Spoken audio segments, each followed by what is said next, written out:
દરેકના મનમાં પ્રશ્ન હોય છે કે સર હર્નિયા થાય છે શું કામ, કેમ થાય છે હર્નિયા? તો અગાઉ આપણે વાત કરી કે પેટની દિવાલના જે સ્નાયુ છે એમાં વીકનેસ હોય તો હર્નિયા થવાના ચાન્સીસ છે. બીજા અમુક ચાન્સીસ એવા છે કે ક્રોનિક સ્મોકિંગ કરતા હોય, સ્મોકર્સ હોય અને હર્નિયા થવાના ચાન્સીસ વધારે છે. ક્રોનિક કફ એટલે કે જેને બહુ જ ખાંસી રહેતી હોય એને હર્નિયા થવાના ચાન્સીસ વધારે છે.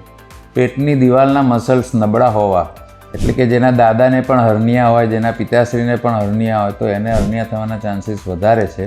કારણ કે અલ્ટિમેટલી મસલ્સ જે છે આપણા બોડીના એ કોલેજન નામના એક સબસ્ટન્સમાંથી બનતા હોય છે અને જેનું કોલેજન નબળું હોય તો એને હર્નિયા થવાના ચાન્સ વધારે હોય છે. જેણે પેટના ઓપરેશનો વધારે કરાવેલા હોય એને હર્નિયા થવાના ચાન્સીસ વધારે છે.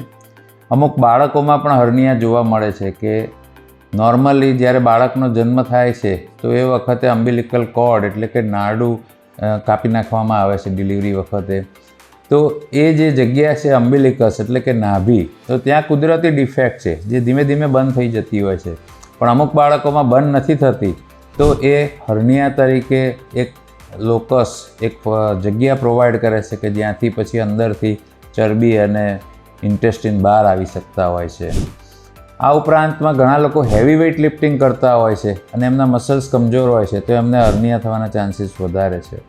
તો આ બધા કારણો છે જેના લીધે હર્નિયા થાય છે. ઉપરાંતમાં ક્રોનિક કોન્સ્ટિપેશન અને ક્રોનિક યુરિનરી પ્રોબ્લેમ કે જેને કાયમ માટે કોન્સ્ટિપેશન રહેતું હોય અને ખૂબ જ જોર કરવું પડતું હોય છે એને હર્નિયા થવાના ચાન્સીસ વધારે છે. અને જેને પ્રોસ્ટેટનો પ્રોબ્લેમ હોય, જેને યુરિન પાસ કરવામાં તકલીફ પડતી હોય તો એને હર્નિયા વધારે થાય છે.